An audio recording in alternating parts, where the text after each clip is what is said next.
Drama serial हसरत के आने वाली इसमें आप देखेंगे कि जब फबिया अरहम से निकाह करने के बाद अरहम के साथ घर जाती है तो वहाँ पर अरहम से कहती है कि अरहम ये तुम्हारी मामा के तेवर क्यों बदले हुए हैं। तो इस सुनते साथ ही अरहम कहता है कि तुम्हें मेरी मामा कहने के बजाय अब उन्हें मामा कहना चाहिए। सुनते साथ ही फबिया कहती है कि हाँ, लेकिन उन्होंने पहले की तरह तो मेरा इंतज़ार नहीं किया, मुझे देख के उन्होंने मुँह ही मोड़ लिया। इस सुनते साथ ही अरहम कहता है कि शायद तुम भूल रही हो कि अब तुम्हारी हैसियत केयर टेकर की नहीं है, मेरे साथ देख के वो समझ गई होंगी। सुनते साथ ही फबिया कहती है तो फिर क्या करूं मैं, मेरा यहाँ पर रहना मुश्किल हो जाएगा। तो इस साथ ही अरहम कहता है कि मैं तुम्हें दूसरा घर लेकर नहीं दे सकता हूँ, लेकिन जिस तरह तुमने पहले मुश्किलों का सामना किया है ना, अब थोड़ी सी मेरे लिए भी कर लो। दूसरे सीन में आप देखेंगे कि उधर जब फरहीन की माँ फरहीन से कहती है कि फरहीन अगर मैं मर गई ना तो एक बात याद रखना, कभी भी फबिया को मेरा चेहरा ना देखने देना। ये सुनते साथ ही फरहीन कहती है कि कैसी बातें कर रही हैं आप, मेरा भी तो सोचे ना, आपको शुरू दिन से ही सिर्फ और सिर्फ फबिया की पड़ी हुई थी। सुनते साथ ही फरहीन की माँ फरहीन से कहती है कि फबिया मेरे लिए मर गई और मैं उसके लिए,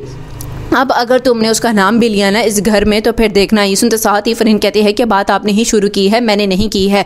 ये सुनते साथ ही फरहीन की माँ फरहीन से कहती है कि बस अब बहुत हो गया, मेरा ख्याल है कि मैं हमजा के आगे ही हाथ जोड़ती हूँ ताकि वो तुम्हें ले जाए इस घर से ब्याह के, कम अज़ कम मैं आराम से मर तो सकूँगी और मेरे पीछे मुझे कोई मरने के बाद भी फिक्र नहीं होगी। लास्ट सीन में आप देखेंगे कि उधर जब सनाया के पास पहुँच जाती है अरहम की माँ और जाकर कहती है कि सनाया तुमने इस तरह अपनी जगह छोड़ के अच्छा नहीं किया। तो इस साथ ही सनाया कहती है कि ये आप बात कर रही हैं, आपको अंदाज़ा भी है कि आपकी वजह से तो ये नौबत आई है। तो इस साथ ही अरहम की माँ कहती है कि मेरी वजह से नौबत नहीं आई है, तुमने खुद ही तो जॉब करने का फैसला किया था। तो इस साथ ही सनाया कहती है कि मैंने मना भी किया था, लेकिन अरहम ने मुझे मना कर दिया था कि जॉब तो करनी ही होगी क्योंकि महंगाई बढ़ती ही जाएगी। सुनते साथ ही अरहम की माँ कहती है कि क्या ये बात तुमने मुझे बताई तो होती। तो इस साथ ही सनाया कहती है कि आपको फबिया की तारीफ़ें करने से फुर्सत होती तो ही मैं आपको कुछ बताती।